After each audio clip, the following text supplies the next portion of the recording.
Assalamualaikum warahmatullahi wabarakatuh. Assalamualaikum warahmatullahi wabarakatuh. Alhamdulillah, nahmaduhu wa nasta'inuhu wa nastaghfiruhu wa natubu ilaih. Wa na'udzu billahi min shururi anfusina wa sayyiati a'malina. Man yahdihillahu fala mudilla lahu wa man yudlil fala hadiya lahu. Asyhadu an la ilaha illallah wahdahu la syarika lahu wa asyhadu anna sayyidina Muhammadan abduhu wa rasuluh. Allahumma shalli ala sayyidina Muhammad wa ala alihi wa sahbihi ajma'in. Tamu majlis, Kepala Presiden Ikram yang dimuliakan Profesor Hatta, yang dimuliakan YDP Selangor Prof. Madia Ustaz Hasanuddin Yunus, yang dimuliakan semua barisan kepimpinan Ikram di Selangor JKN, dan yang dimuliakan ahli panel kita pada forum pada pagi ini, Dr. Zaharuddin dan juga Dr. Azhar. Tuan-tuan dan puan-puan sekalian, kita mengucap syukur kepada Allah Ta'ala dapat bersama-sama pada pagi ini untuk menghadiri program Ijtima' Ramadan di Selangor ini. Kita telah diberi peluang oleh Allah Ta'ala untuk masih lagi hidup di atas muka bumi ini dalam bulan Ramadan ini. Kita bersyukur kepada Allah Ta'ala. Kita kena selalu menyebut Alhamdulillah, kerana kita telah sampai kepada peringkat pertengahan bulan Ramadan, diberi peluang untuk hidup di dalam bulan Ramadan ini untuk beribadah. Dan kita berdoa kepada Allah Ta'ala, semoga Dia akan memberikan kepada kita, memanjangkan umur kita supaya kita dapat menghabiskan Ramadan, hidup pada 10 hari dan malam yang terakhir di bulan Ramadan, supaya dapat kita beribadat dengan sepenuhnya untuk mendapat ganjaran Allah Ta'ala. Semoga dengan itu kita dapat selamat di dunia dan juga selamat di akhirat. Kita juga bersyukur Allah Ta'ala kerana telah diberikan kekuatan untuk hadir pada majlis pada pagi yang berbahagia ini, majlis zikrullah di dalam bulan yang mulia dan juga di dalam tempat yang mulia ini. Sedarilah bahawa di dalam majlis-majlis kita ini kita sedang ditemani oleh malaikat yang menyaksikan kehadiran kita, dan majlis ini adalah sangat-sangat diridai Allah Ta'ala. Kita mengucap syukur, begitu banyak syukur, dan di kalangan penduduk-penduduk di negeri Selangor ini kita telah terpilih untuk berada di dalam majlis ini. Sementara yang lain berkumpul di tempat-tempat yang lain yang kadang-kadang kebanyakan daripada majlis-majlis tersebut tidaklah majlis yang berzikir Allah Ta'ala, tapi majlis yang paling diridai Allah Ta'ala adalah majlis zikir Allah Ta'ala, dan inilah dia satu-satu majlisnya, dan kita adalah di kalangan mereka yang terlibat di dalam majlis ini. Jadi seterusnya pada pagi ini kita akan mengadakan satu forum yang akan membincangkan satu tajuk yang agak interesting, iaitu melonjakkan aktivisme doa melalui tarbiyah Ramadan. Bulan Ramadan adalah bulan di mana kebanyakan orang-orang Islam ada dalam keadaan yang tenat, lapar dan dahaga kerana menyahut tuntutan Allah Ta'ala dalam Quran surah Al-Baqarah ayat 183, ya ayyuhalladzina amanu kutiba alaikumus syiyam kama kutiba alal ladzina min qablikum la'allakum tattaqun. Kita menyahut surah Allah Ta'ala itu kerana kita mahu menjadi orang-orang yang lebih bertakwa, agar kamu menjadi lebih takwa.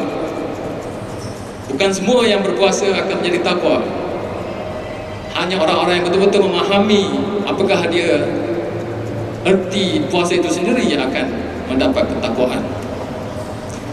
Jadi kita berusaha untuk mendapat ketakwaan tersebut, dan oleh kerana itu kita sanggup untuk berlapar dan berdahaga, dan juga untuk berjaga malam, untuk berdiri dengan lama untuk melakukan solat tarawih, dan juga untuk membaca Al-Quran, bertadarus, dan seterusnya untuk bangun, untuk mengerjakan solat tahajud, dan juga untuk bersahur.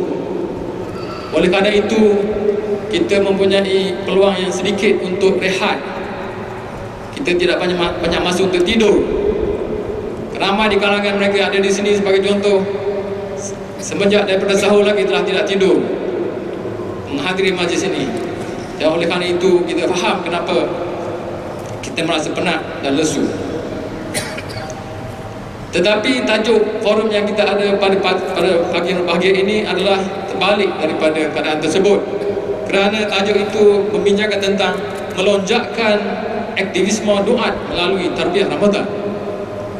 Dalam arti kata yang lain, di sebalik kelesuan, kepenatan yang ada pada diri kita, Allah diharapkan bahawa Dia akan memberi kekuatan yang lebih yang dapat melonjakkan kita sebagai doa nanti apabila kita menghabiskan liku-liku hidup kita di dunia ini. Jadi bagaimanakah ini boleh berlaku? Bagaimanakah kelesuan dan keletihan kita dalam Ramadan ini boleh membuat kita menjadi seorang duat yang lebih bertenaga untuk melakukan kerja-kerja dakwah? Inilah yang akan kita bincang pada pagi ini dengan dua ahli panel kita yang telah kita jemput untuk bersama kita pada pagi ini. Jadi insya-Allah saya akan memperkenalkan kedua-dua ahli panel ini, iaitu yang di sebelah kiri saya, sebelah kanan saya dahululah, iaitu Ustaz Dr. Azhar Zalani daripada Universiti Melaya, dan di sebelah kiri saya ialah Ustaz Dr. Zaharuddin Abdul Rahman daripada Universiti Islam Antarabangsa. Dan saya akan memperkenalkan mereka sedikit berkenaan diri mereka. Walaupun ramai di antara kita di sini telah mengenali mereka, tetapi ada juga yang mungkin tidak berapa kenal. Jadi saya akan membaca sedikit biodata berkenaan diri mereka di sini.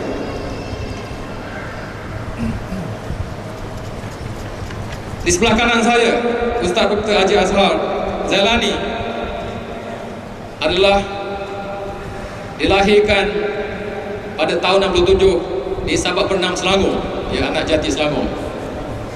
Maknanya dia qualified untuk jadi Menteri Besar Selangor satu hari nanti.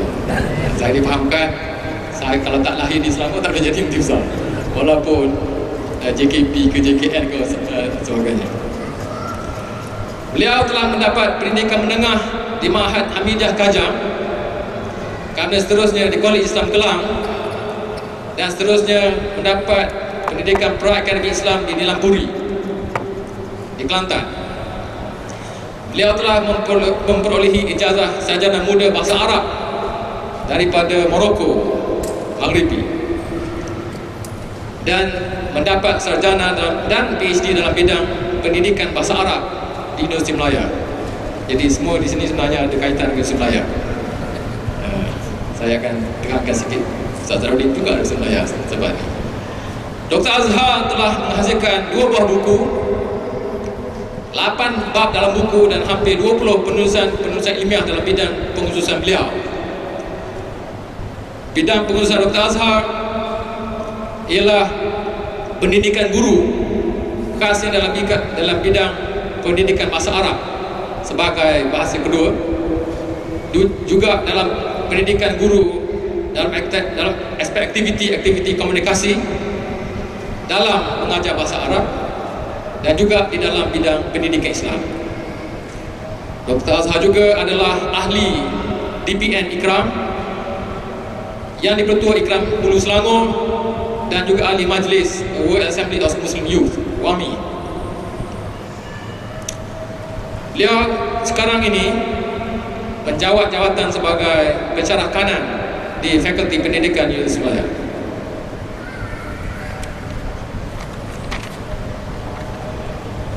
Di sebelah kiri, tidak asing bagi ramai di sini yang selalu tengok televisyen, dan juga mereka-mereka yang selalu surf internet, ialah Ustaz Dr.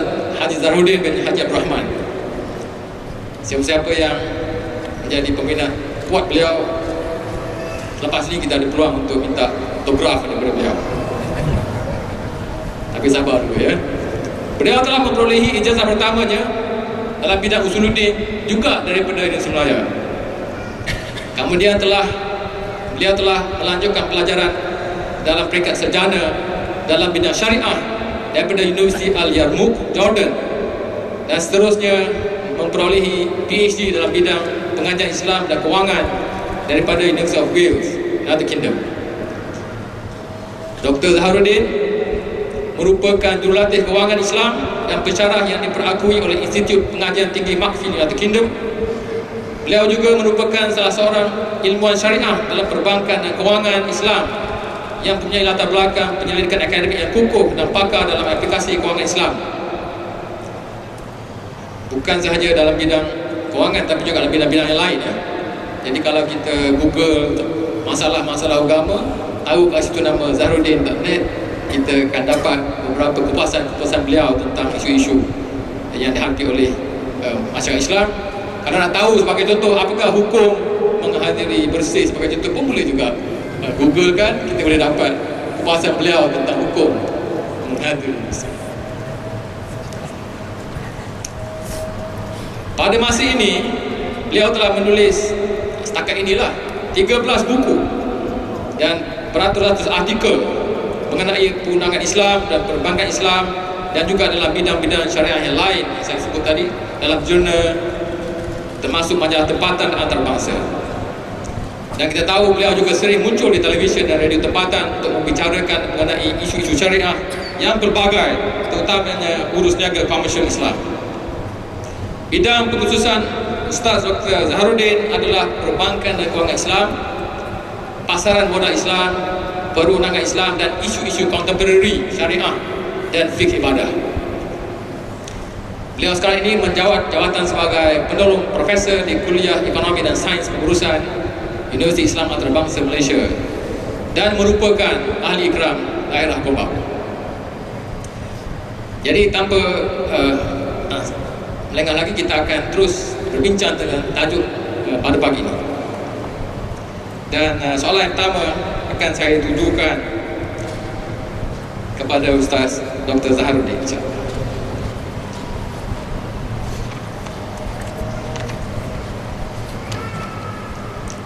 Ada satu ketika Ustaz, saya telah ditanya oleh seorang individu. Dia kata dia ni seorang yang bekerja dalam bidang korporat, dan dia kata ada orang Islam mengatakan bahawa dalam bulan Ramadan adalah bulan di mana orang Islam tidak produktif. Dia kata orang Islam pada bulan Ramadan suka balik awal daripada kerja, malam banyak masa duduk dalam masjid dan membaca Quran. Kadang-kadang di office pun dia baca Quran. Kemudian di hujung-hujung Ramadan dia ambil cuti untuk iktikaf dalam masjid. Jadi banyak kerja tak jalan. Dan kalau dia ni pejabat pun dia letih, mengantuk mungkin akibat daripada solat tarawih dan qiyamul lail dan sebagainya. Jadi bulan Ramadan inilah bulan yang tidak produktif dan bulan yang tidak menyumbang kepada pembangunan ekonomi negara. Jadi persoalannya Ustaz, bagaimana kita nak menjawab kata-kata orang bukan Islam ataupun kadang-kadang orang Islam tidak faham kalau dia kata perkataan yang seperti ini? Silakan Ustaz.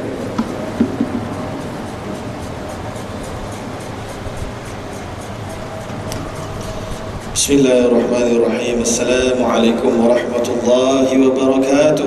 Waalaikumsalam. Alhamdulillah wa bihi nasta'in wa la 'udwana illa 'alal zalimin. Qala rabbi shrah li sadri yassir li amri wahlul 'uqdatam min lisani yafqahu qawli. Rabbi yassir wa la tu'assir ya karim. Amma ba'd. Terima kasih kepada Al-Fadhil Tuan Pengerusi Profesor Nazari, rakan ahli panel Dr. Azhar, seterusnya YDP Ikram, Profesor Dr. Hatta, dan seterusnya Al-Fadhil Ustaz Profesor Madya Ustaz Hasanuddin, dan seterusnya seluruh kepimpinan Ikram Selangor dan YDP Selangor Ustaz Hasanuddin tadi, dan juga kepimpinannya, dan seterusnya kepada seluruh muslimin dan muslimat, sama ada anda adalah ahli Ikram ataupun umat Islam, ya, sama saja.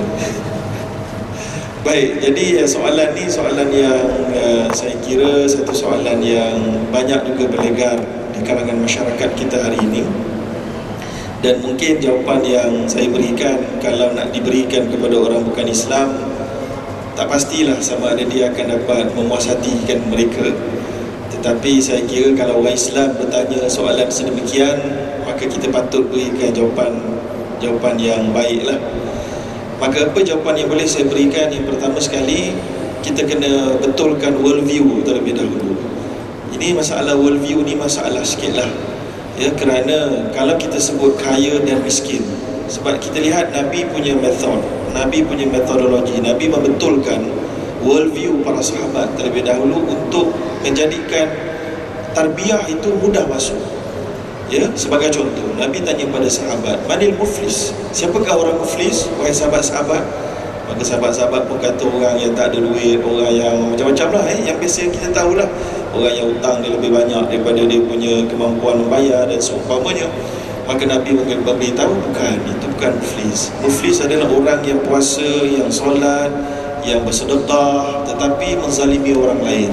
Lalu di akhirat dia akan pergi dekat di akhirat dia akan menanggung dosa-dosa, dia akan diberikan, diambil pahala-pahala amal salehnya, diberikan kepada orang-orang yang dizalimi.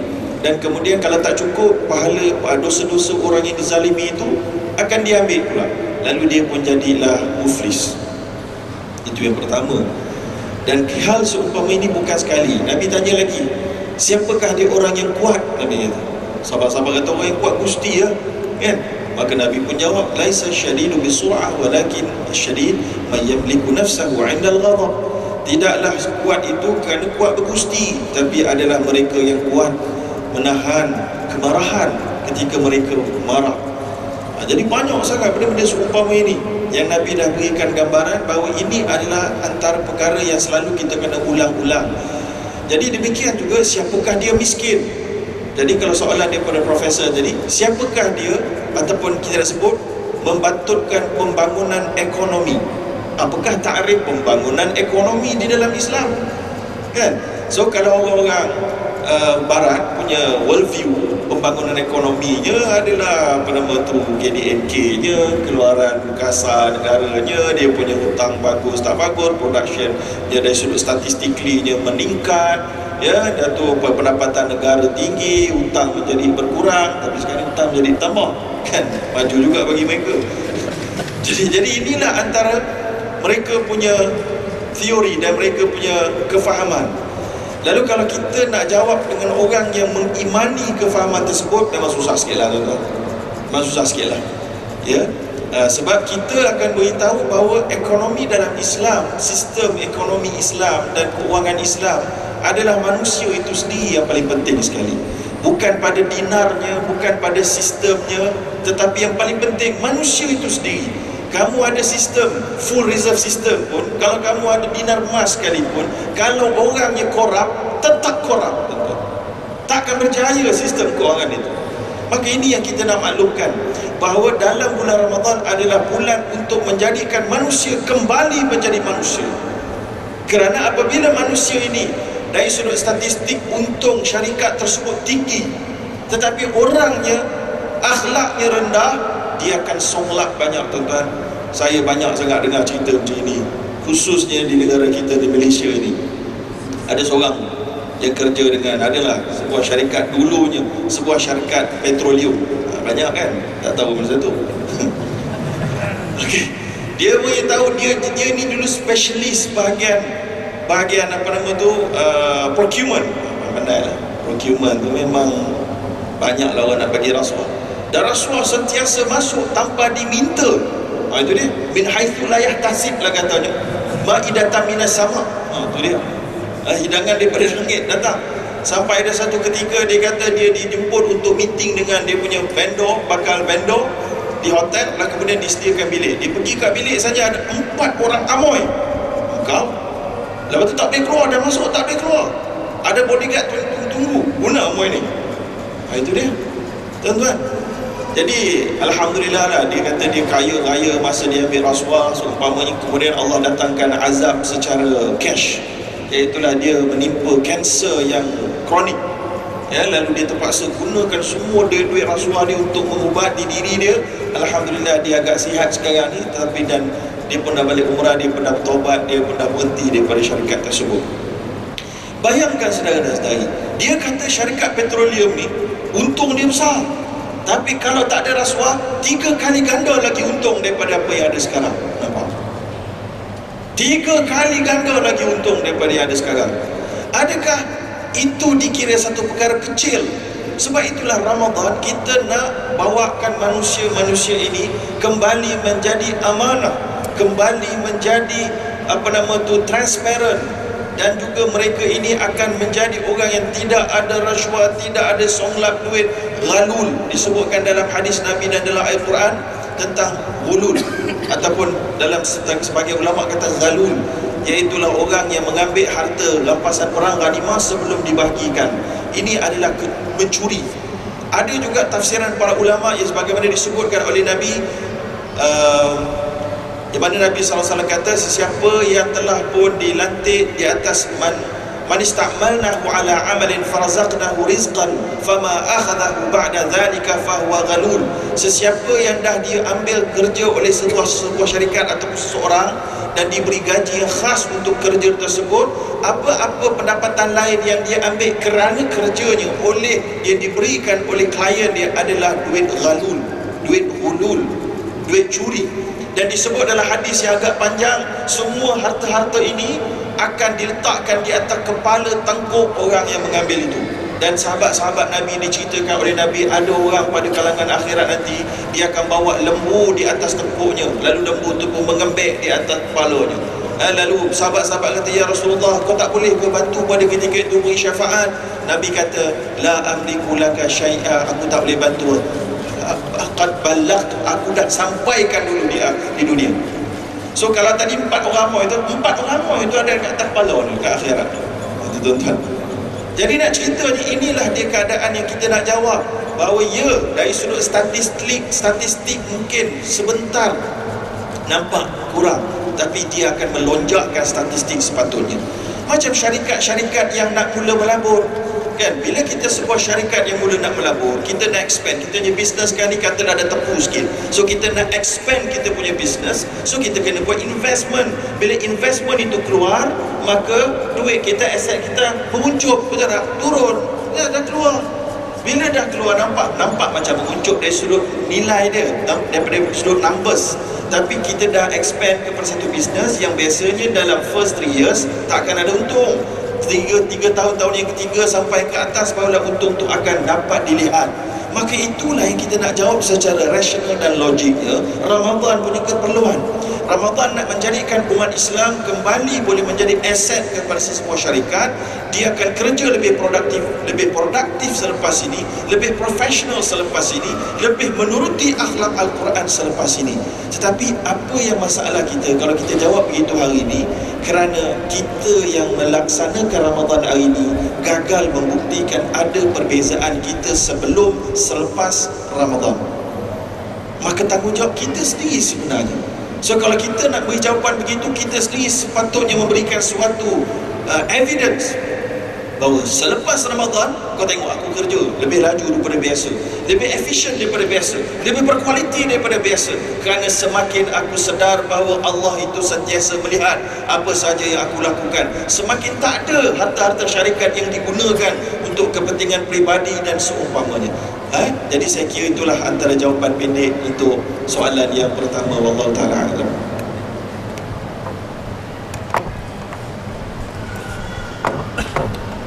Jazakallah khair pada Ustaz Zarudin kerana telah membahaskan itu menarik kesan-kesan daripada puasa kepada produktiviti. Jadi mungkin saya nak berkongsi jugalah satu cerita juga, tapi bukan cerita juga, yang melibatkan abang saya sendiri dan saya cukup bangga, di mana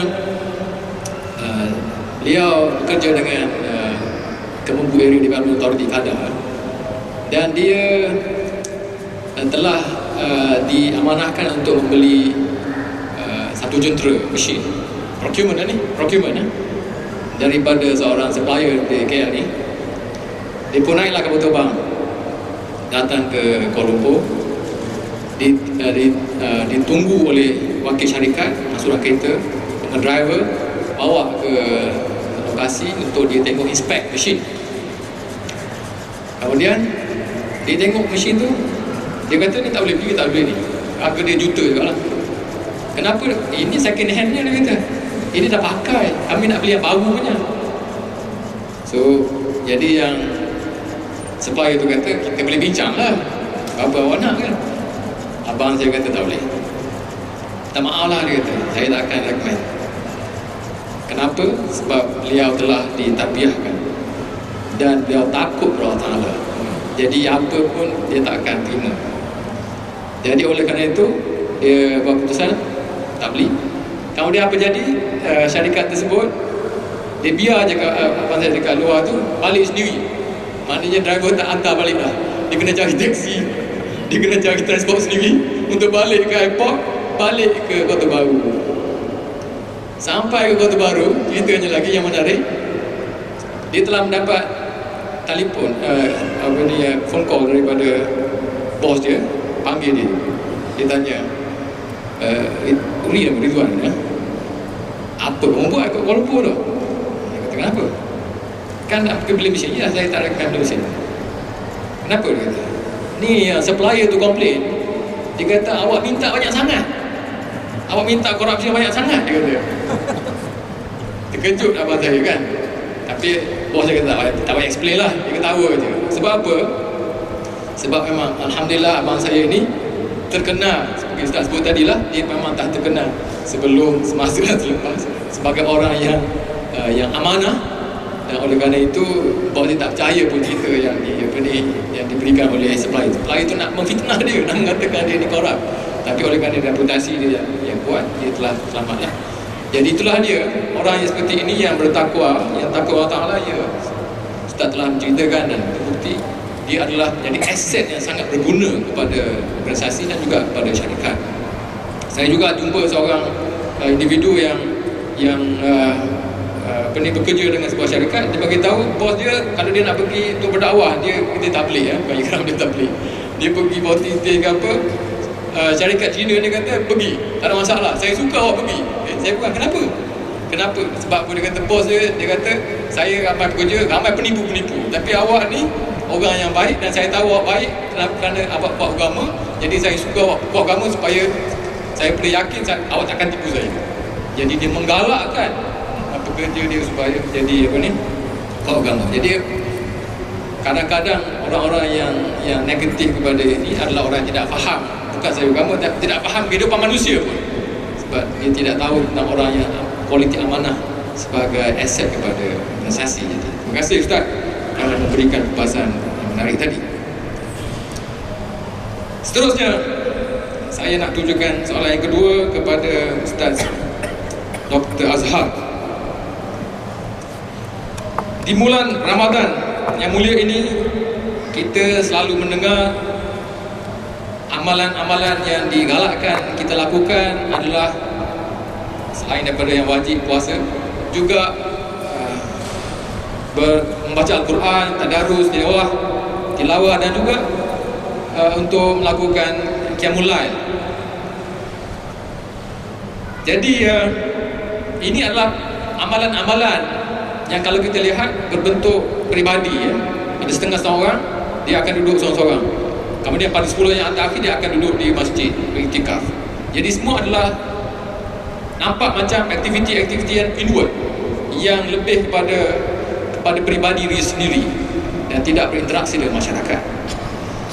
Tetapi apa yang kita bincangkan pada pagi ini dan tajuknya adalah melonjakkan aktivisme duat, pendakwah. Jadi persoalannya, bagaimanakah aktiviti-aktiviti seperti tilawah Al-Quran, tolak tarawih yang lama itu, bertadarus, mempunyai kaitan dengan kehidupan seorang duat dan aktiviti berdakwah. Minta Ustaz tolong kupaskan. Assalamualaikum warahmatullahi wabarakatuh. Saya hanya dengar yang di depan ini. Dari Rengit, Ustaz Hasanuddin ke Batu Pahat. bermusafir menuju ke Sungai Linggi. Kalau salam saya dijawab tak bersemangat, saya akan ulang sekali lagi. Assalamualaikum warahmatullahi wabarakatuh.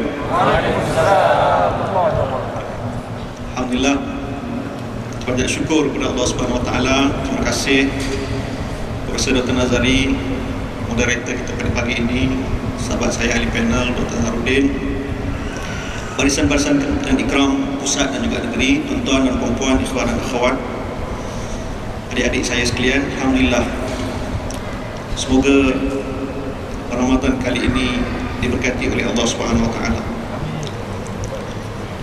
Pertamanya,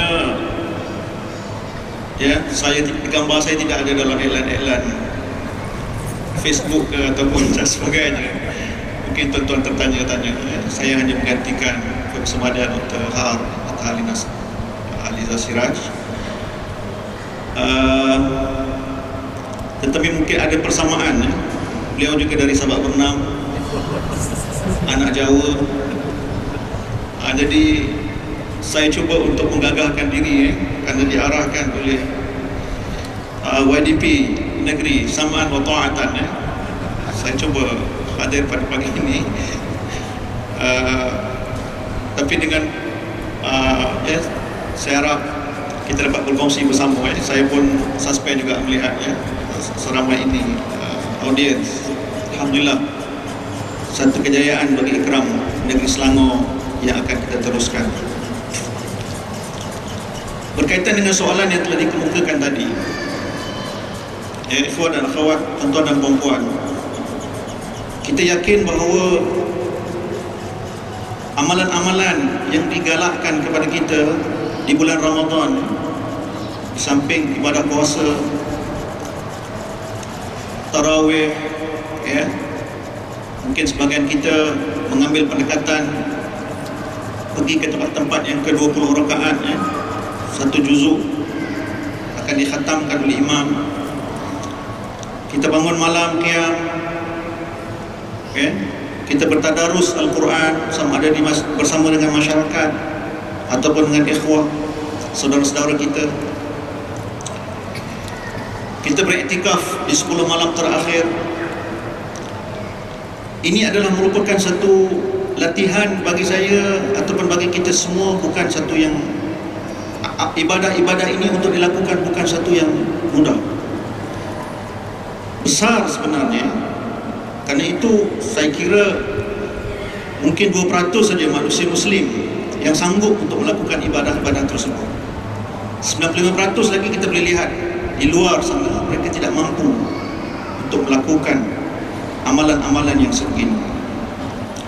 Jadi untuk melakukan ini memerlukan satu kemahuan yang tinggi, ya, memerlukan satu kemahuan yang tinggi. Jadi bagi saya inilah latihannya, ya, latihan Ramadan untuk memberikan kita kemahuan yang tinggi untuk melakukan perkara tersebut. Jika kita tidak ada kemahuan, kita tidak akan mampu, walaupun kita berbadan sasa, ya, walaupun kita makan vitamin untuk kuat, bangun berdiri 20 rakaat, 23 rakaat, sambung lagi malam, berjaga, ya, kopi radik dan sebagainya. Tapi kalau tidak ada kemahuan yang tinggi, kita tidak akan mampu. Sebab itu Allah SWT berfirman, "Wa man aradal akhirah wa sa'alaha sa'yaha fa huwa mu'min fa ulaika fakana sa'yuhum mashkura." Man aradal akhirah, Allah mulakan man aradal akhirah, siapa yang mahukan akhirat. Maknanya apa? Jadi syarat yang pertama ialah kemahuan. Wa sa'alaha sa'yaha, dan dia melakukannya dengan bersungguh-sungguh, dan dia percaya, dia beriman, dia yakin dengan perbuatannya, maka amalannya diterima ataupun akan diterima oleh Allah Subhanahu Wa Taala, usaha-usaha mereka. Jadi kemahuan. Jadi apa kaitan kemahuan ini dengan dakwah? Seperti mana yang ditanya oleh Prof. Nazari. Kan dakwah ini bukan kerja yang senang. Dia memerlukan pengorbanan, masa, pemikiran, wang ringgit. keluarga dan sebagainya. Jadi pengorbanan ini memerlukan kemahuan yang tinggi, ikhwan dan akhwat, tuan-tuan dan puan-puan. Ya. Saya suka melihat satu cerita apa yang berlaku pada seorang sahabat Nabi, Amr bin al-As. Apabila dia membawa sekumpulan bala tentera, ya, setelah beliau bersama dengan kepimpinan-kepimpinan yang lain, ya, Khalid bin Walid, Abu Ubaidah al-Jarrah, membuka Palestin atau membuka Al-Quds, Masjidil Aqsa. Dia telah membawa 4,000 bala tenteranya menuju ke Mesir. Dan dalam masa yang sama dia menulis surat kepada Khalifah Umar di Madinah meminta izin agar beliau dan tenteranya boleh membuka Mesir. Apabila surat tersebut sampai ke Sayyidina Umar dan Sayyidina Umar balas balik, dan apabila postman atau yang membawa surat ini ingin menyerahkan kepada Sayyidina Amr bin al-As, dia minta kepada yang membawa surat tadi, sekejap lagi, tunggu sekejap lagi, kita jalan lagi. Sehinggalah beliau dan tenteranya sampai ke Arish, iaitu sepadan ataupun sudah berada di bumi Mesir. Barulah dia minta, Pak Mai, surat yang bawa tadi. Maka apabila dibaca, Sayyidina Umar kata, kalau kamu sudah sampai ke bumi Mesir, teruskan. Tapi kalau kamu belum sampai ke bumi Mesir, masih lagi di bumi Palestin, mundur. Kerana Sayyidina Umar tahu sejauh mana kekuatan tentera yang ada bersama Amr bin al-As berbanding dengan kekuatan, ya, yang ada pada Mesir waktu itu. Sebab Sayyidina Umar tahu, telah juga dimaklumkan oleh tentera berapakah jumlah tentera ataupun yang boleh jadi tentera di Mesir. Ahli sejarah kata alfu, seribu kali, maknanya sejuta muqatil, ya.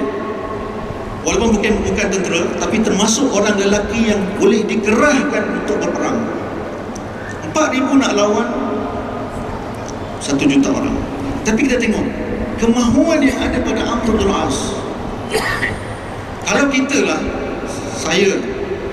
kita akan cari 1000 alasan untuk balik. Tapi Amr bin al-As dengan kecerdikannya, dia tahu apakah kandungan isi surat. Walaupun dia tak baca lagi, tapi dia akan tahu kandungan isi surat, ya. Daripada situasi yang ada, dia tahu Sayyidina Umar mesti suruh balik kalau belum berada di Mesir, kerana dia nak masuk. Dan terbukti dia masuk, ya, terbukti dia masuk. Jadi bagi saya, inilah, ya, kekuatan-kekuatan ini yang perlu ada kepada kita, ya, sebagai doa, sebagai pendakwah, perlu punya keazaman, kemahuan yang tinggi untuk melakukan kerja-kerja yang telah dinyatakan oleh YDP Ikram Selangor pada ucapannya pagi tadi. Banyak kerja yang kita lakukan, banyak relung-relung yang kita boleh terokai, ya. Lagi kita buat sedikit, Allah akan bagi ruang lagi. Kalau tuan-tuan tanya pada saya, apakah satu perkara yang saya boleh belajar daripada Al-Akh Setiausaha Agung Ikram, iaitu Akh Zaid, saya ingat satu perkara yang dibawanya ketika itu saya cuti daripada belajar di Morocco 3 bulan, balik ke Malaysia, ada satu program. Saya ingat sampai sekarang apabila dia membaca ayat alladzina jahadu fina lanahdiyannahum subulana, ya.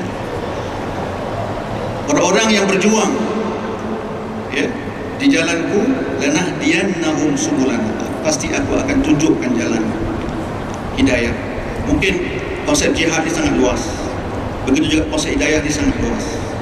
Tetapi Al-Zaid itu anak faham, dia kata, ya, bila kita buat sesuatu bersungguh-sungguh pada satu perkara, Allah akan buka jalan. Jadi begitu juga ikhwan, rasa kita semua yakin benda ni. Bila kita buat sesuatu dalam usaha dakwah ini, di daerah ke, di negeri ke, di mana-mana lah di tempat kita ke, kita buat satu, dia akan automatik, dia akan berkembang. Kita akan dapat idea-idea tertentu, ya. Dia macam anak bukan pakar nuklear, ya, bila sesuatu dilakukan, dia akan berpecah-pecah, Ikutlah pecahan itu sejauh mana kekuatan, keikhlasan kita kepada Allah Subhanahu Wa Taala. Ya, jadi marilah kita mengambil semangat Ramadan ini yang baki lagi, ada separuh lagi, dan ini semua masih warm up. Yang kita nakkan sebenarnya nanti Ashrul Awakhir min Ramadan, insya-Allah, seperti mana disebutkan oleh Al-Nazari tadi, marilah kita memenuhkan masjid-masjid Allah. Dan satu lagi bagaimana Ramadan ini mengajak kita banyak ke masjid, ke rumah Allah Subhanahu Wa Taala. Ya, kita tilawah, kita tadarus, kita tarawih, kita qiyam ke masjid. Bagaimana ini menarik diri kita ke masjid. Rajulun qalbuhu mu'allaqun bil masajid, lelaki-lelaki yang hatinya terikat dengan masjid. Dan baru ni Al-Akh Imam Raid Abu Sya'ban apabila datang ke Hulu Selangor, dia memberikan pengisian khas. Dia menceritakan di Gaza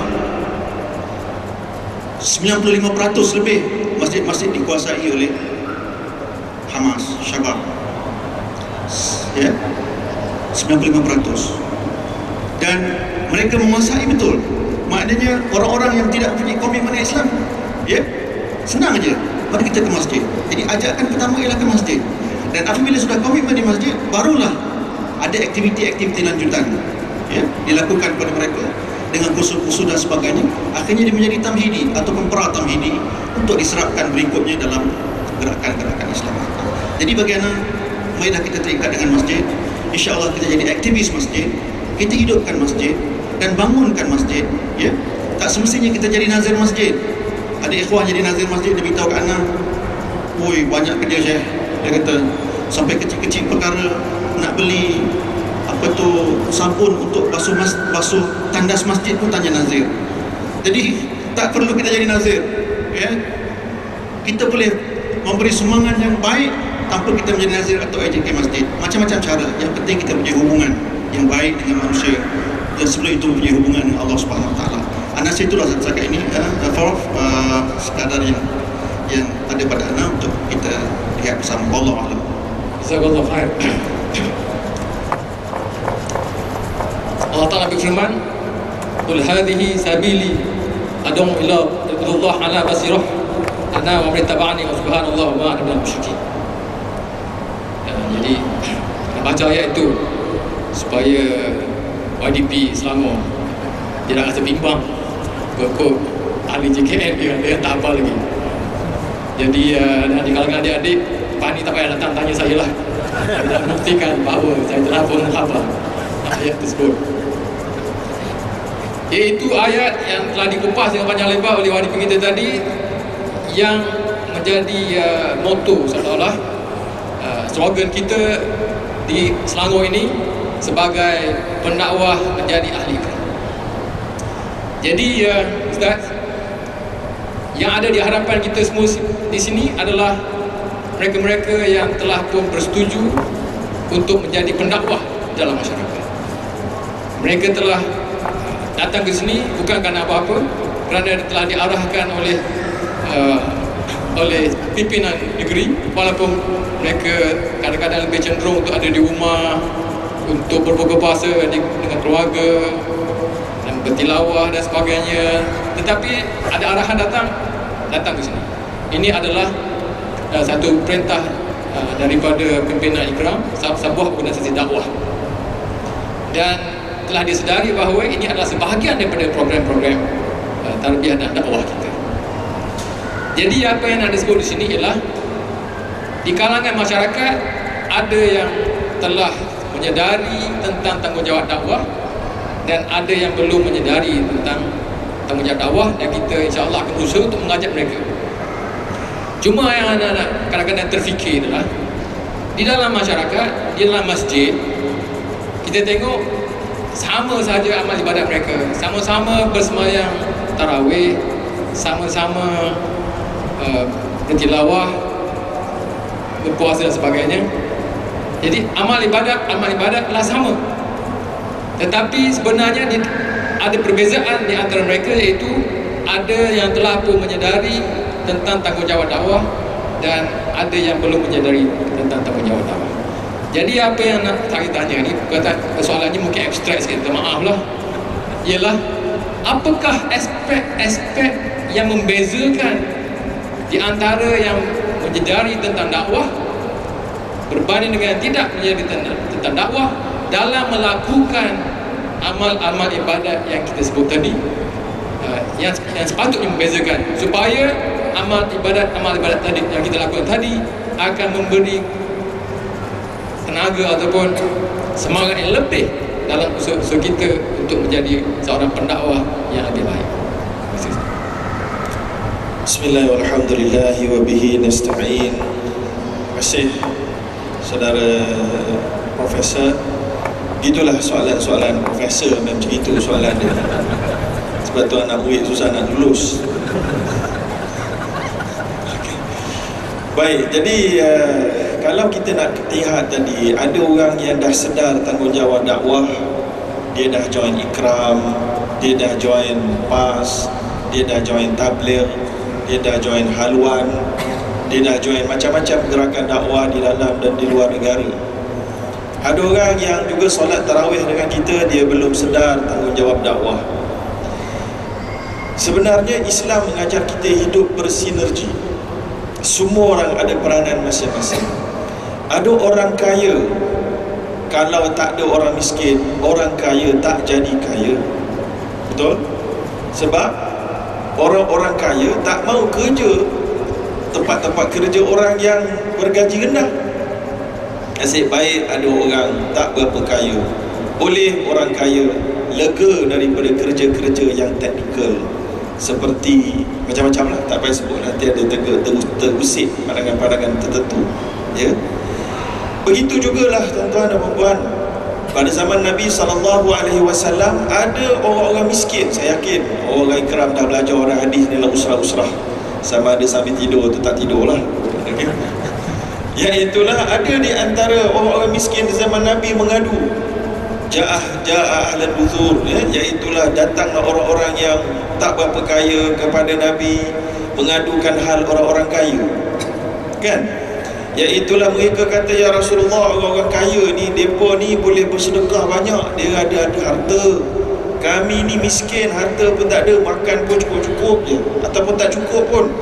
So macam mana kami nak sama amalan dengan mereka? Maka Nabi pun kata, tak apa, kamu bacalah subhanallah 33, alhamdulillah 33, Allahu akbar 34, kamu akan dapat macam mereka. Mereka senyum, balik semua terus mengamal.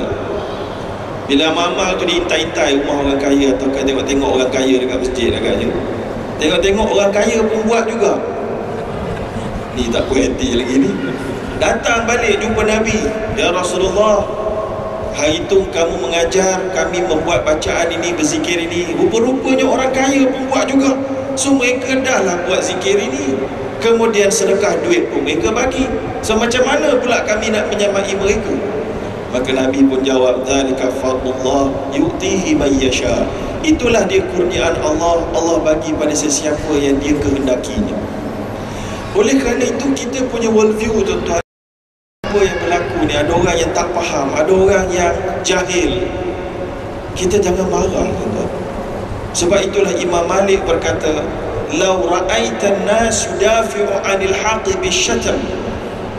Kalau kamu melihat ada orang dakwah yang mengajak kepada kebaikan dengan cacian dan cercaan, kutukan dan maki hamun, ketahuilah fa innahu ma'lulun niyyah, dia adalah orang yang cacat keikhlasan dan niatnya.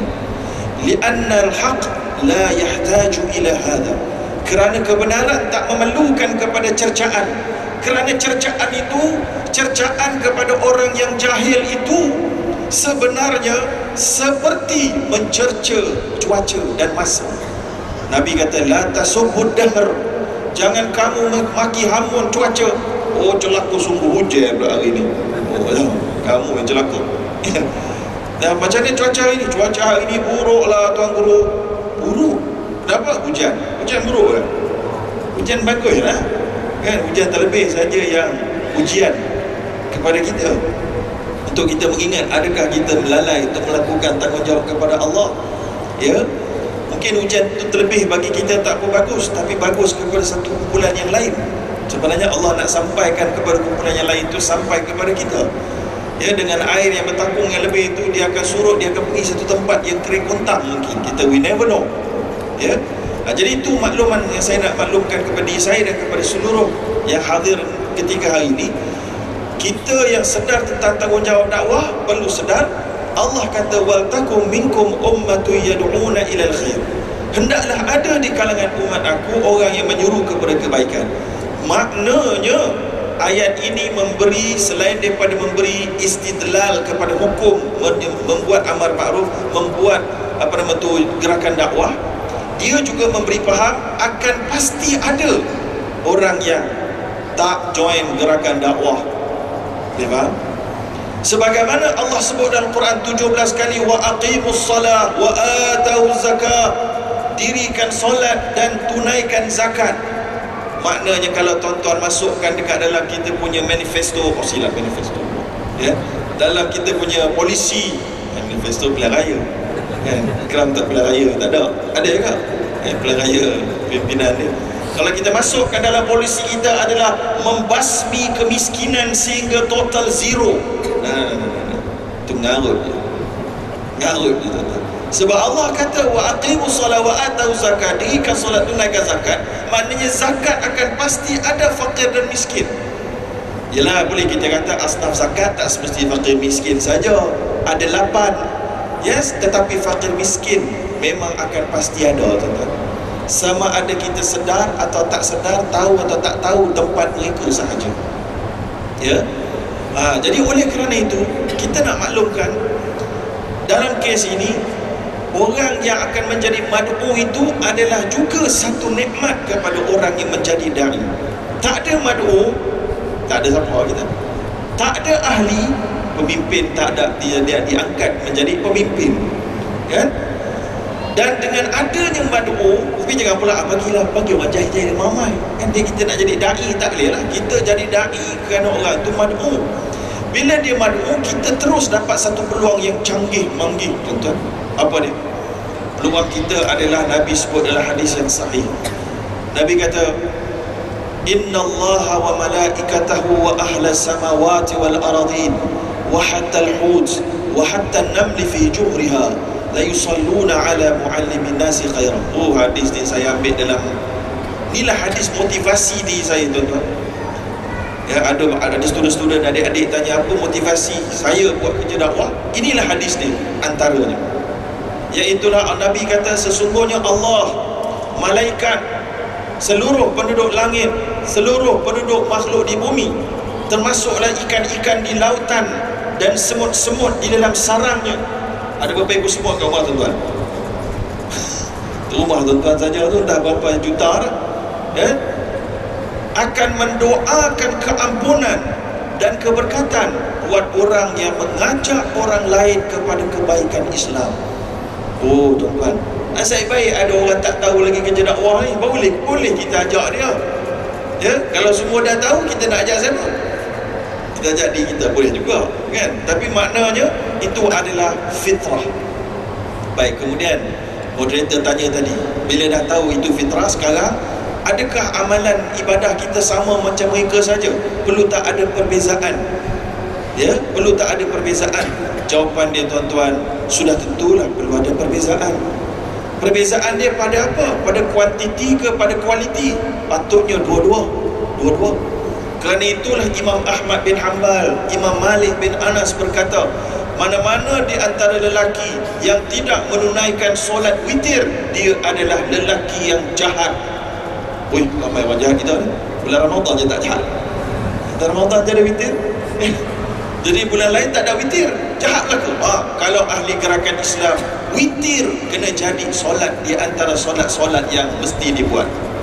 Sebagaimana mazhab Hanafi menganggap solat witir sebagai solat wajib. Mazhab Hanafi dia ada 6 solat wajib. Dia ada 1 solat wajib, dia ada 5 solat fardu. Mazhab Hanafi fardu dengan wajib lain. Ya, so 1 solat wajib, iaitulah witir. Tapi 3 mazhab lagi menganggap solat witir adalah sunat muakkad sahaja. Tapi kalau pendakwah, dia kena ada lebih dari sudut numbers, juga dari sudut numbers, dari sudut bacaan Al-Quran. Pada zaman Nabi kan kita selalu dengar kan apa nama nasyid tu macam bunyi dia, lau kana bainana ya habib, tak boleh nasyid ya habib, ijaz tak cik makan. Okay. Kalaulah Rasulullah bersama dengan kita, dalam nasyid tu kata orang jauh menjadi dekat, orang gaduh jadi aman, orang jahat jadi baik. Betul ke tuan-tuan? Betul ke agaknya kalau Rasulullah ada pada zaman kita, kita semua akan jadi lebih baik daripada hari ini? Tak tahu tuan-tuan, tak tahu. Mungkin akan jadi lebih jahat pun ada juga. Yang kita kena faham di zaman Nabi, yang dalam kitab Syama'il Muhammadiyah kalangan Imam Tirmidzi itu, dikatakan Nabi punya wajah bak bulan purnama, pakai pula jubah merah bercahaya-cahaya. Tiba-tiba pada zaman Nabi ada orang Islam, bukan orang kafir. Orang kafir tu out of the story je lah. Orang Islam pada zaman Nabi yang datang jumpa Nabi, yang Nabi offer kepada dia, kalau kau bantu anak yatim ini dengan berikan, jual kamu punya satu batang pokok kurma ini, kamu akan aku janji dapat satu batang pokok kurma yang besar dia. Kalau satu rombongan nak lalu di bawah bayangan dia 100 tahun pun tak habis lagi.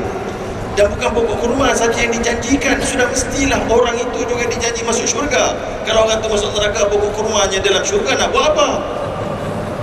Tetapi dia dengan selambanya menjawab tawaran Nabi secara tunai dan face to face itu, not interested. Dia tak nak, tuan-tuan. Yang dia nak apa? Dia nak kebun Abu Dahdah, 600 batang pokok kurma, kebun yang paling popular di Madinah, itu ditawarkan, dia nak. Di zaman Nabi ada seorang Muslim yang tidak dinamakan sahabat. Tuan-tuan jangan salah faham, orang Islam pada zaman Nabi semua sahabat Nabi. Tak betul. Bukan semua orang Islam pada zaman Nabi sahabat Nabi. Sebab itulah ada dalam hadis Nabi, Ja'al A'rabi, datanglah orang A'rabi kampung. Mereka ni bukan sahabat, orang Islam je. Dia yang jenis-jenis datang jumpa, nak datang pergi Madinah, nampak Nabi pakai baju sikit, dia pun tarik sampai bebekas Nabi tu. Siapa dia tu? Itu bukan sahabat Nabi, itu A'rabi, orang Badui, bukan Badawi, Badui. So mereka ini orang Muslim biasa saja. Ada juga seorang lagi orang Islam tengah buat haji, dia pun bawa dia punya lembu, unta dia yang dia nak apa nama tu, yang dia nak sembelih kerana dam. Dia bawa pergi pakai tali. Nabi kata naiklah atas kenderaan kamu ni. Dia kata aku nak sembelih ni. Nabi kata naik. Dah aku nak sembelih ni. Nabi kata naik. Dah aku nak sembelih. Nabi kata waihak, malanglah kamu. Sebab apa? 3 kali Nabi beri arahan dia duk tikai. Nabi beritahu sekali suruh datang, foreign datang, jangan cakap banyak. Bagus tu. Taat lah tu. Tapi kawan ni Muslim ni hidup pada zaman Nabi. Nabi datang duk menyapa dia, duk biasa-biasa je. Ya Allah. Habis kan tadi dalam kitab Syama'il Muhammadiyah kata Nabi punya wajah macam bulan purnama, tengok tu tergamam. Habis dia pun tak tergamam pun. Sebab apa? Nah, kamu tanya description pengikut penyokong kuat, memanglah bulan purnama. Tanya ahli-ahli ikram macam mana Profesor Hatta Syarul, dia ni janggut, dia comel. Dia ni kalau songkok dia tu push, memang bersih. Wajah dia tu bersinar-sinar, dia bercakap tu, Masya Allah. Kamu tanya penyokong, memanglah betul kan? Sebenarnya memang betul pun, tapi maknanya dia punya exaggerate tu lebih sikit lah kan? Lebih sikit kan? Kalau zaman tabi'i manusia ni, dia suka godek orang yang dia suka. Macam ustaz-ustaz, kalau tanya, kamu ngaji dengan siapa? Saya ngaji dengan Syekh Kabir Al-Allamah. Padahal tak alamah mana pun, tapi nak tunjuk dia pun hebat, dia pun beritahu lah, guru aku adalah Syekh Al-Muta'al. So jadi tuan-tuan, itu kita nak cerita maknanya kalau Nabi ada pada zaman kita, kita pun belum tahu jadi apa tuan-tuan. Mungkin jadi lebih baik, mungkin jadi orang munafik, na'uzubillah, mungkin jadi orang kafir musyrik, na'uzubillah. Jadi apa yang kita nak beritahu hari ini, dengan kewujudan kita sebagai dai ini, kita kena buat amal lebih lagi tuan-tuan. Dari sudut kuantiti, Dari sudut kualiti sudah tentulah. Orang nampak solat sejemaah sama, tapi hati dan khusyuk orang yang sedang solat itu berbeza. Ya, sampai ada seorang penceramah wanita. Okey. Wanita apa sama juga kan? Kita nak bagi faham macam ni. Jangan kita tertipu sangat dengan apa nama tu, dengan luaran fizikal. Gini, ada seorang penceramah wanita, dia kata bila dalam satu ceramah ada ustaz kata apa? Ustaz kata di sebalik, di belakang lelaki yang berjaya adanya wanita. Betul tak? Orang perempuan setuju tak? Orang perempuan tak setuju. Dia kata apa? Kenapa pula kena belakang? Dia kata, patutnya tepi ya. Sensitif betul kan? Sebagaimana sensitifnya dia kat mana letak garam, letak gula, letak cili. Sensitif juga tuan-tuan. Orang perempuan rupanya, orang lelaki tercakap bahawa wanita di belakang dia rasa tak kualiti. Dia rasa macam ini dah kira second class kan? Kita bukan second class, kita kena side by side. Saya tuan-tuan, saya tak apa nak side by side pun tak apa. Cuma bagi saya tak payahlah kita nak risaukan di mana kedudukan. Kerana bila seorang imam duduk depan, tak semestinya imam itu solat dia yang paling khusyuk. Tak semestinya solat dia yang paling makbul. Makmum ramai lagi yang lebih makbul mungkin. Cuma dia duduk depan hanya kerana administration. Sebagaimana ar-rijalu qawwamuna 'alan nisa', lelaki jadi ketua keluarga bukan perempuan second class. No, itu hanya administrasi. Kalau tak ada administration, maka kerja tak berjalan. Kalau semua nak jadi imam, macam mana nak solat jemaah? Kena ada seorang duduk depan. Itu saja tuan-tuan. So kamu duduk belakang sebagai makmum tak menurunkan satu pun kemuliaan, tidak menurunkan, tidak menjadi aib sekalipun. So tak apa dah duduk belakang, boleh perempuan? Di balik wanita lelaki yang berjaya ada wanita. Tapi itulah maksud saya tadi. Maknanya dikatakan tadi, amalannya adakah nak sama? Sama, tapi tak serupa dari sudut kualiti. Rumah tangga ada, tapi rumah tangga orang yang menjadi pendakwah di bulan Ramadan, dia akan cuba sedaya upaya untuk menjadi orang yang paling baik kepada ahli keluarga dia. Orang-orang yang lain pun ada juga, tapi orang yang pendakwah akan berusaha lebih susah dan lebih daripada biasa. Saya rasa itulah sedikit jawapan Allah. Terima kasih Ustaz. Satu komen yang begitu menarik tentang relative position yang hanya diketahui oleh Allah Ta'ala tentang nilai seseorang, mulianya seseorang individu. Tak semestinya yang duduk di depan ini adalah lebih mulia. Tak semestinya yang paling tinggi dalam tingkatan ikram itulah lebih mulia. Tapi yang paling mulia di sisi Allah Ta'ala adalah takwa. Begitu juga di antara suami dan isteri.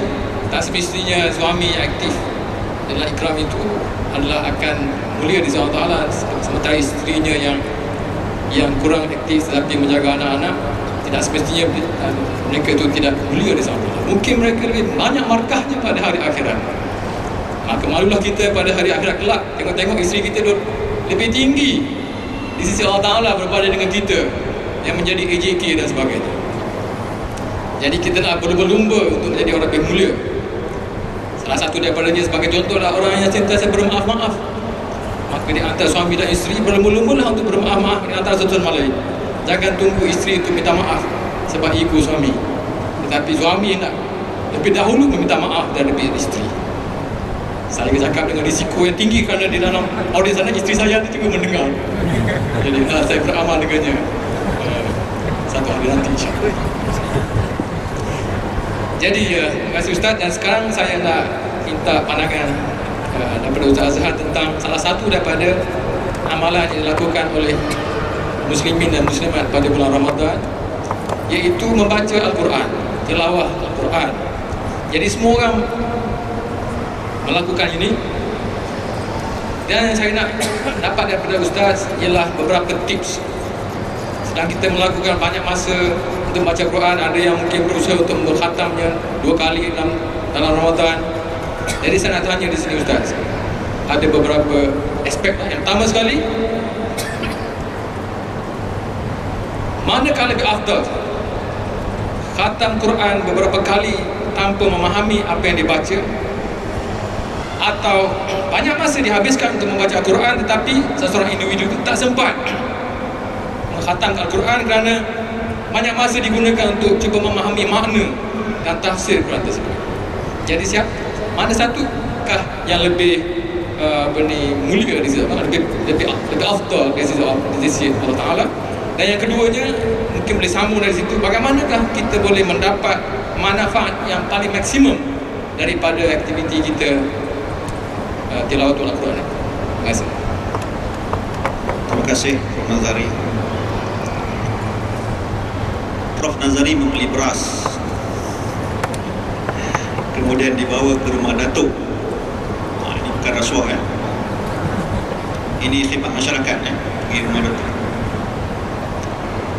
Mula-mula program tadi nampaknya semua cergas, tapi sekarang mula dah ada sikit-sikit mengantuk ya. Baik, saya harap kita masih ada kekal sebelum akhir. Terima kasih Prof. Soalan ini besar tentang Al-Quran. Kerana inilah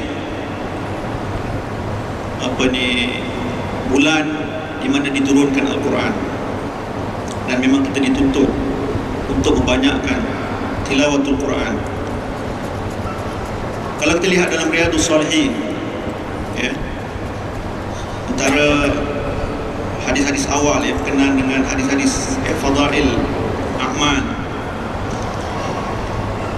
Nabi SAW menyebut kama qala, yakni iqra'ul Quran, bacalah Al-Quran, fa innahu ya'ti yawmal qiyamah syafi'an li ashabihi. Bacalah Al-Quran kerana nanti Al-Quran di hari akhirat dia akan datang memberikan syafaat atau menjadi syafaat kepada orang yang di ashabihi, kepada apa kita kata ashabi. Rasul tak guna li quraihi ke, atau Rasul tak kata li apa tu, li mushtari, orang yang beli Quran ke, atau orang yang baca yang baca Quran. Rasul tak guna, Rasul kata li ashabi, kepada, kita nak kata ashab apa, sahabat-sahabat Al-Quran ya, sahabat-sahabat Al-Quran. Jadi bagaimana dalam bulan Ramadan sebenarnya satu tarbiyah ya, yang sepatutnya akan dapat kita teruskan di 11 bulan berikutnya ialah bagaimana nak menjadikan Al-Quran ini menjadi sahabat kita. Bila sahabat ni maknanya kita akan sentiasa bersama dengan Al-Quran ya? Bukan sekadar membaca sudah pasti, tetapi mungkin Al-Quran menjadi wirid, al-wirdul Qurani, kerana itu menjadi tuntutan kepada kita. Dan juga kalau sahabat kita sentiasa mendampingi, membaca, melihat penterjemahannya dan sebagainya ya. Tuan-tuan, alhamdulillah hari ini Allah beri ini yang Prof Dr. Hatta sebut tadi ya, generasi sekarang agak beruntung. Prof tadi sebut dari segi mu'jam al-mufaharis Al-Quran, tapi di segi Quran terjemahan pun Prof, hari ini banyak Quran yang 20 dalam satu, 30 dalam satu, macam-macam ada dalam Quran. Terjemahan perkatanya dengan pencarian makna, dengan indeksnya, dengan asbab nuzul dan sebagainya. Bagi anak dan kecil-kecil ya, kecil-kecil, bagi saudara-saudari yang muda-muda ni memang boleh baca ya. Macam saya dah mula tak nampak, rasa besar juga. Dulu beli rasa dah tak boleh nak guna ya.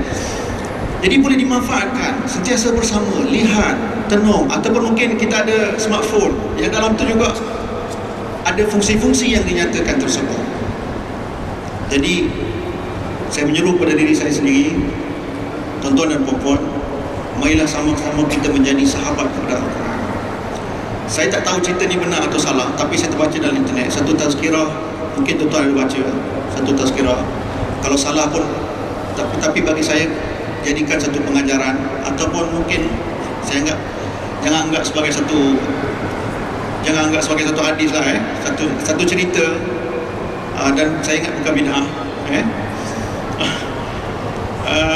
seorang tazkirah seorang pentazkirah di masjid di Terengganu, kita tak pernah baca, dia menceritakan berlaku pada seseorang yang pada malam hari dia melalui satu jalan dan pergi ke berhampiran dengan sebuah kubur. Dilihatnya seolah-olah ada macam satu cahaya dari satu kubur naik ke atas, dan dia kembali semula. Mungkin orang yang berani lah ni. Diletakkan sesuatu tanda di kubur tersebut, dan keesokannya dia datang. Diajaknya seorang yang amat mengenali kampung tersebut dan ditanya, siapakah?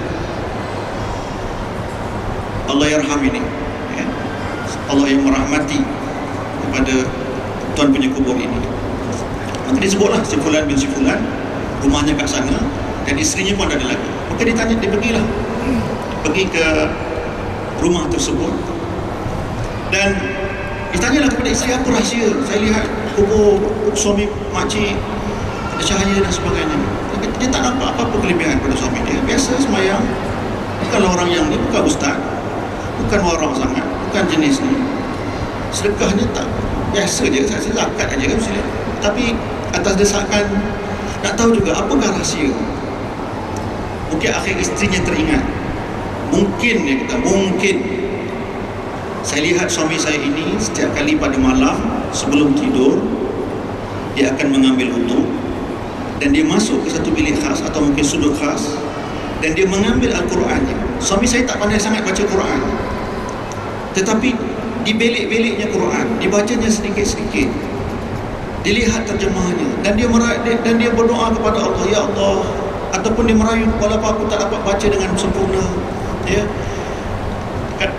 cuba dapatkanlah, berikanlah cahaya, hidayah, petunjuk dan sebagainya. Dan kadang-kadang dia menangis, meleleh air matanya, dan kadang-kadang dia tertidur dengan memeluk Al-Qurannya. Dan makcik terbawa Al-Quran tersebut kepada si yang bertanya, dan memang dilihat Qurannya, kelihatan Quran yang sering dibelik-belik, sering dilihat-lihat. Oh, jadi maknanya tuan-tuan, menjadi sahabat kepada Al-Quran, menjadi sahabat kepada Al-Quran, sentiasa bersama, sepatutnya menjadi, inilah bulan yang mengajak kepada kita untuk sentiasa bersama Al-Quran, membaca Al-Quran. Cuma Prof sebut tadi, soalannya, di bulan Ramadan ni mana lebih baik, nak baca banyak ke kuantiti atau kualiti terjemah? Kalau tak salah saya tadi, Prof Dr. Hatta ada sebut dalam ucapannya, 11 bulan 11 bulan tu kita banyak membaca dan melihat terjemahannya. Kalau boleh dalam bulan Ramadan kita banyak membacanya, banyak membaca. Even Ustaz Dr. Zahrudin, kalau tak salah saya, Imam Malik seorang ulama hadis, Imam Darul Hijrah, mempunyai kursinya di Masjid Nabawi mengajar hadis. Beliau akan menyimpan kitab-kitab hadis di tempat tertentu, dan ditutupnya baik-baik, dibalutnya baik-baik sebagai menghormati hadis Nabi SAW. Dan dia kata, pada bulan Ramadan ini adalah masaku bersama dengan Al-Quran, masaku bersama dengan Al-Quran. Jadi mungkin boleh kita membaca dan melihat terjemahan dan sebagainya, tapi mungkin dalam masa ini kita mungkin mencari sesuatu dengan bacaan-bacaan. Kita ingin menyempurnakan khatam dan sebagainya, bacaan Al-Quran. Bagi saya mungkin kita boleh juga melihat terjemahan dan sebagainya, 1-2 ayat, tetapi kita ingin mencari satu kuantiti bacaan Al-Quran, dan di masa yang sama kita akan dapat pertingkatkan dari segi kualiti bacaan. Bagi saya, Al-Quran adalah sumber sebenarnya dalam kehidupan kita, sumber kerohanian kita, sumber perasaan, emosi. Kan sepatutnya bila kita baca Quran, kita rasa Allah sedang berbicara dengan kita. Ada peristiwa-peristiwa sedih yang di dalam Quran, kita rasa hibur. Ada peristiwa-peristiwa yang menggembirakan dalam Al-Quran, sepatutnya kita tersenyum. Ada cerita-cerita yang menjelaskan apa yang berlaku pada generasi-generasi terdahulu, maka kita doa, ya Allah, semoga kita termasuk dalam golongan orang seperti ini. Jadi Al-Quran ini dia pelbagai. Tidak ada satu topik khas, tidak ada satu cerita khas. Kecuali surah Yusuf lah, saya daripada mula awal sampai akhir tentang Nabi Yusuf AS. Tapi yang lainnya adalah gabungan. Dia macam kita baca novel juga ya. Dia ada unsur-unsur banyak emosi yang Allah sentuh dalam ini. Jadi sepatutnya Al-Quran membentuk emosi, perasaan kita, sensitif kita. Sudah pasti juga Al-Quran adalah bercakap dengan akal atau kognitif kita. Ya. Jadi banyak sangat ilmu yang terdapat Al-Quran. Al-Quran juga bagi saya dia menjadi satu alat hubungan sosial, kemahiran sosial. Karena itulah adanya tadarus, kita bersama dengan masyarakat, dengan sahabat-sahabat. Dalam usrah-usrah kita ada tilawah dan sahabat-sahabat lain dengar dan sebagainya. Jadi Al-Quran memberikan semua dimensi, 4 dimensi yang ada dalam diri manusia.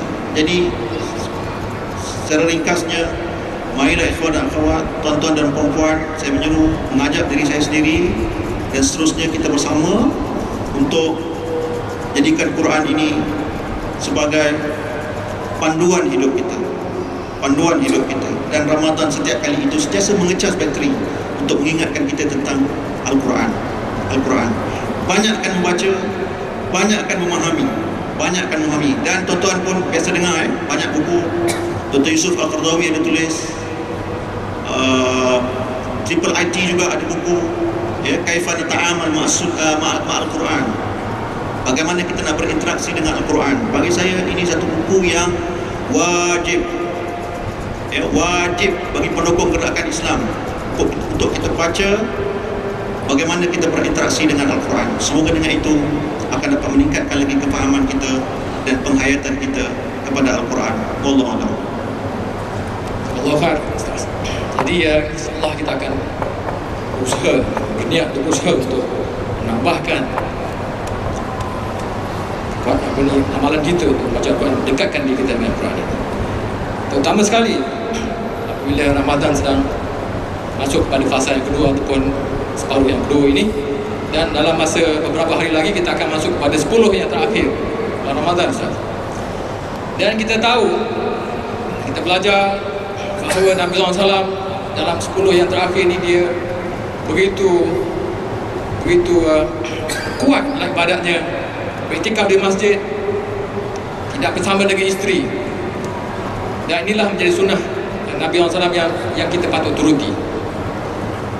Tetapi sebaliknya kita tengok dalam masyarakat kita, apabila Ramadan mula berakhir, kita mulalah mendapat kad-kad hari raya, mendengar lagu-lagu raya, kemudian datanglah kempen-kempen membeli kuih. Jadi perbincangan akan pergi ke situ lah masyarakat kita. Booking untuk balik kampung, tiket dan sebagainya. Jadi kesibukan persiapan hari raya. Pergi ke kedai mencari curtain, mencari baju raya untuk anak-anak, kasut baru dan sebagainya. Inilah yang kita tidak boleh nafikan menjadi salah satu daripada ciri di dalam masyarakat kita, yang jelas nampaknya berbeza dengan apa yang ditekankan oleh Rasulullah SAW. Kita tidak pernah mendengar hadis Nabi SAW mengatakan kepada Aisyah, wahai Aisyah, hari raya sedang berjalan tiba, pastikan bahawa curtain-curtain ditukar, kursi-kursi ditukar dan sebagainya. Tapi sebaliknya dia kata kejutkan untuk bangun tahajud dan sebagainya. Jadi sekarang Ustaz, bagaimanakah kita hendak ubah budaya masyarakat kita supaya lebih dekat dengan budaya Rasulullah SAW dan sahabat-sahabat baginda berkenaan dengan bagaimana kita hidup dalam akhir-akhir bulan Ramadan. Bismillahirrahmanirrahim. Wabihi nasta'in. Terima kasih Prof. Jadi bagaimana kita nak membetulkan, yang pertama sekali kita kena betulkan kefahaman kita sendiri terlebih dahulu. Yang kedua, kefahaman apa yang perlu dibetulkan, iaitulah mendisiplinkan waktu. Mengetahui prioriti adalah sangat penting di dalam bulan Ramadan dan di luar Ramadan. So bulan Ramadan ni nak ajar kita disiplin diri dalam banyak aspek. Yang pertama dari sudut waktu itu sendiri. Sebab itulah tasahharu fa inna fi suhuri barakah. Bangun sahur, kerana dalam sahur itu ada banyak keberkatan. Ya, kemudian selepas itu ada pula waktu-waktu yang bermulanya tidak boleh kita membuat perkara yang membatalkan puasa. Ya. Jadi itu juga adalah mengajar kita disiplin untuk melihat waktu dengan tepat dalam perkiraan yang betul. Nak masuk bulan Ramadan tu sendiri kena ada melihat anak bulan ru'yah ataupun al-hisab sekarang ini. Itu juga adalah disiplin untuk mengajar umat Islam seluruhnya menjadi orang yang peka tentang masa. Lalu sebab itulah kalau dalam konteks Nabi SAW, baginda dan para sahabat sibuk menghabiskan waktu akhir-akhir Ramadan itu dengan ibadah yang semakin dahsyat. Tak ada masa langsung untuk dunia. Malah digambarkan dalam hadis Nabi, idza dakhala 'ashr al-awakhir min Ramadan ayqadha ahlahu wa shadda mi'zarah. Apabila masuk 10 akhir Ramadan, Nabi akan mengejurkan ahli keluarga dia untuk beribadah pada waktu malam, dan kemudian mengetatkan kain baginda, menunjukkan bahawa tak ada masa untuk dunia. Sampai dengan isteri pun tak ada masa dah untuk menikmati nikmat dunia yang antara yang paling hebat apa dia tuan-tuan? Seks di antara suami dan isteri. Itu pun tak ada masa. Apatah lagi nak pergi pilih curtain. Allah, nak buat kuih bangkit, kuih semprit. Sepatutnya itu kita kena faham, tuan kan? Kerana itulah kalau kita pergi itu nampak ideal sangat. Kalau nak praktikal macam ni, praktikalnya mudah, tuan-tuan. Shopping sebelum bulan Ramadan, saya buat gitu. Orang belum shopping, saya ada shopping. Ya, supaya saya tak ada fikir lagi lah pasal kasut anak, pasal baju isteri, baju saya, baju anak, curtain, apa benda semua sekali. Semua saya tak ada nak fikir dah. Itu dalam bentuk praktikal, tuan-tuan. Kuih-kuih ni pun dah ada sebelum Ramadan lagi, dah ada dah. Cuma orang kata, alah Ustaz, tapi baju-baju tak banyak variety sangat sebelum Ramadan. Allah, takkanlah variety yang kamu nak jaga sangat. Baju ala kadar asal baru sebelum pakai sudah cukup menepati sunnah. Tak payah nak ropol-ropol banyak sangat kat jubah tu. Payah. Tak payah nak dahsyat-dahsyat sangat tudung tu sampai macam alien dan bentuknya. Pada asal baru yang belum pernah dipakai, sunnah. Itu ahli gerakan Islam. Bukan sibuk dengan macam-macam jenis. Tunggu sikit lagi dia minggu terakhir ni yang paling bagus sekali. Ya. Kalau tuan-tuan kata yang paling murah, itu mungkin lain sikit lah. Tapi sebelum Ramadan mungkin kurang murah sikit lah, tak banyak sale. Tapi di situ beli yang murah-murah sudah lah. Ya kan? Tapi ahli ikram ni kayu, tak kisah. Jadi itu dia. Itu maksud saya, Islam mengajar menjaga waktu. Dan waktu yang paling bernilai, yang paling berharga dalam dunia ini adalah 10 terakhir Ramadan. Paling bernilai. Ya. Dan kita pun tahulah, saya pun tak payah ulang dia punya kelebihan dia. Antaranya adalah dituliskan qadar dan takdir kita, hidup kita, rezeki kita. Yelah ada dituliskan pun, tapi ada tak nak pindaan. Boleh dipindah, la turadul qada illa bid doa. Tidak akan dipindah qada kecuali dengan doa. So doa-doa kita pada malam al-qadar, kalau patutnya mati tahun depan sebab kita berdoa nak hidup panjang sikit lagi untuk berkhidmat kepada Islam, dipanjangkan pada Lailatul Qadar. Itu pentingnya. Selain daripada diturunkan Al-Quran secara jumlatan pada Lailatul Qadar, dan Lailatul Qadar ini pula kena dicari secara ini. Nabi beritahu Lailatul Qadar 10 malam terakhir. Dan ada pula satu hadis lagi kata malam ganjil. Ada satu lagi hadis pula kata seolah-olah menunjukkan dia pada malam 27. Ini menjadikan orang Arab biasanya malam 27 mereka ulun habis. Baik, soalan. Saudi Arabia dia puasa mula awal sehari pada kita. So macam mana kita punya hari kiraan ni? Kiraan kita macam mana? Kan? Kita hari ke berapa hari ni? Ya? 16. Arab Saudi mah 17. Bukan Arab Saudi je, banyak lagi negara lain. So macam mana kiraan kita? Susah nak jawab ni, tapi saya cuba jawab. Jawapan saya begini. Kiraan Allah tak sama dengan kiraan kita. Not necessarily sama dengan kita. Dan bila Allah SWT mengatakan Lailatul Qadar pada malam ganjil untuk kamu, maknanya dia akan turun pada malam ganjil di negara kamu, walaupun dia adalah malam genap di negara Saudi. Itu jawapan saya. Ya, ini kaedah dia. Sifir Allah tak sama dengan sifir kita, tak semestinya sama. Ya, so jadi oleh kerana itu tak payah risaulah. Tapi ada juga ustaz yang susah saja nak bagi jawapan lain sikit. Dia kata oleh kerana tak pasti kita hidupkan 10 semua sekali. Itu bagus juga. Itu bagus jugalah. 10-10 kita terpaksa bagus lah. Tapi bagi saya jawapan yang paling arjah adalah Allah akan berikan pada malam ganjil mengikut negara masing-masing. Ya. Yang kedua, Lailatul Qadar ni, apa amalan yang paling patut kita buat? Maka jawapannya, buatlah apa jenis amal soleh. Dan yang paling utama Nabi ajar Aisyah, doa mendapat keampunan. Allahumma innaka afun ataupun afun karim tuhibbul afwa fa'fu anni. Apa penting sangat daripada banyak-banyak doa yang perlu kita minta? Nabi ajar satu patah ni. Oh, ini ada sebab, tuan-tuan. Dia ada kaitan dengan satu hadis sahih yang lain, yang mana Nabi kata, Raghima anfu, rugilah orang yang man adraka Ramadan falam yughfar lahu. Banyaklah matan dia, tapi itu salah satu. Iaitulah siapa yang dapat masuk Ramadan, dia keluar, dia tidak diampunkan dosa. So pengampunan dosa adalah prasyarat kepada takwa, adalah cerucuk bagi takwa, adalah cerucuk bagi kemantapan da'i dan juga yang bukan da'i di luar Ramadan. Itu dia. Kemudian yang keseluruhnya, tuan-tuan, Ramadan daripada Lailatul Qadar ini, dia punya waktu dia bila? Malam ganjil dah tahu dah. Dia ada tak waktu, jam-jam tertentu? Allah sebut salamun hiya hatta matla'il fajr. Dia sejahtera, dia kebaikan, dia kehebatan, dia bermula daripada salamun hiya hatta matla'il fajr, daripada maghrib tu maknanya sampailah terbit matahari, sampai fajar. Lama maknanya. Jadi kalau setiap malam ganjil, ada tak di antara kita yang, kecuali yang haid lah, okay, yang tak solat tarawih? Saya rasa solat tarawih belaka kita ni. Ada tak agaknya satu malam daripada malam ganjil ataupun 10 malam terakhir yang kita tak solat fardu? Ada tak? Takkan sampai teruk tu, kita mesti solat punya.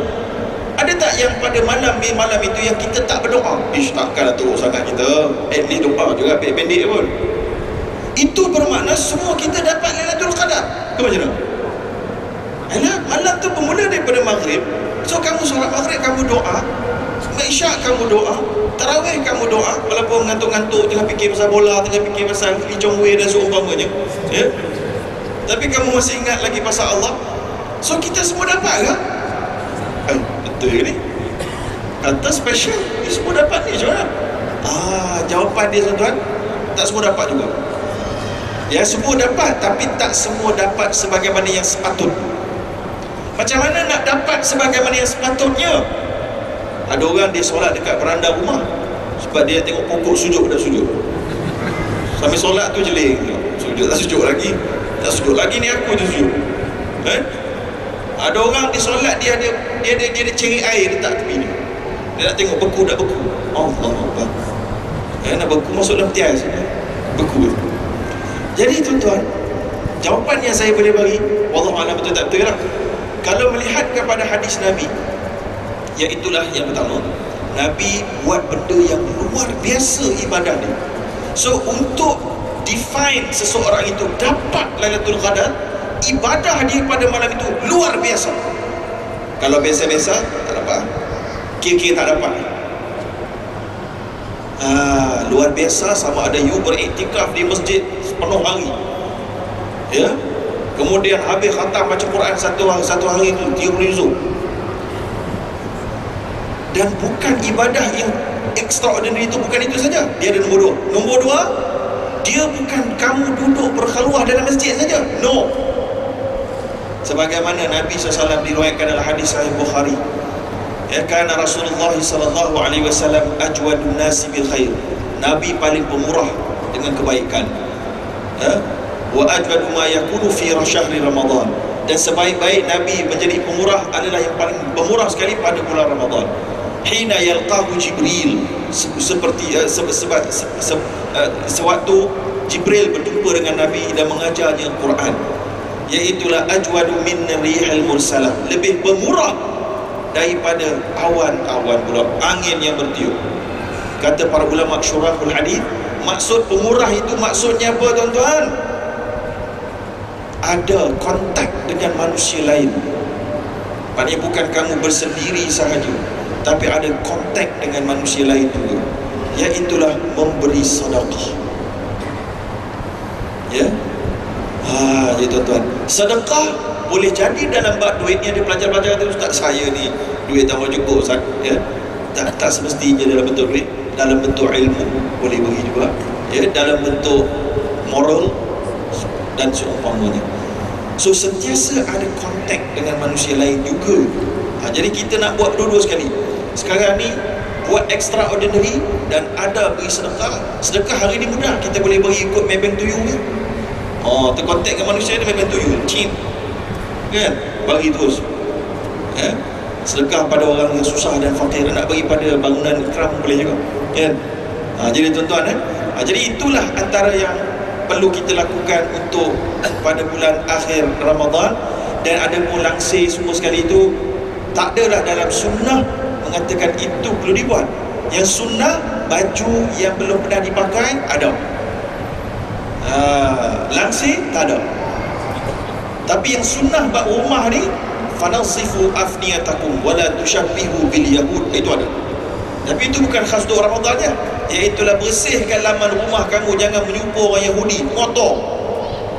Maksud dia. Tapi orang kita hari ni yang kuat Islam kotor, tengok kereta ni, ya Allah, tengok kereta ustaz. Ustaz tu saya banyak ceramah tak dan nak basuh. Okeylah, okeylah. Kan? Tapi maknanya rumah orang da'i duat ni kena bersih. Sebab biasa bulan Syawal nanti orang akan datang berziarah. Ya, bukan nak tunjuk ke orang saja, untuk diri sendiri pun sebenarnya.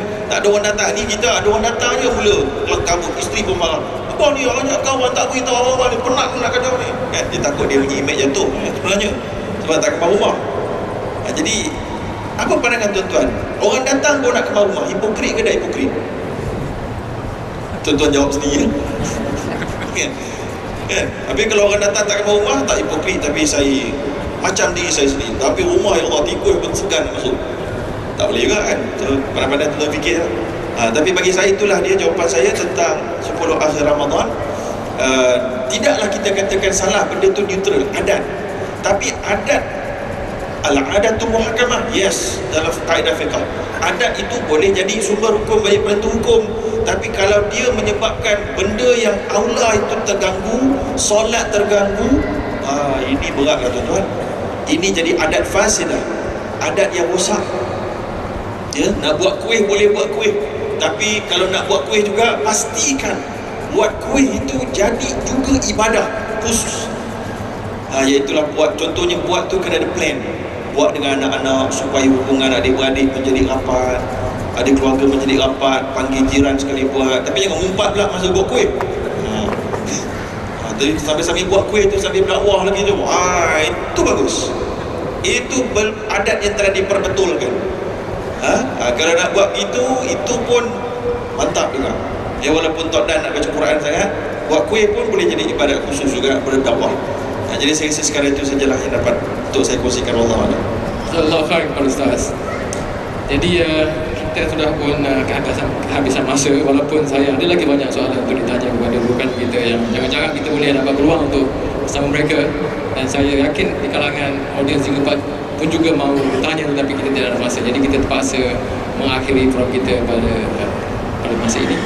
Jadi kita mengucapkan terima kasih banyak-banyak kepada ahli panel kita yang telah sudi untuk menerima jemputan dan juga untuk berkongsi ilmu, mencurahkan ilmu dan pemahaman Islam kepada kita untuk kita amalkan dalam bulan Ramadan ini, terutama sekali di malam-malam terakhir ini.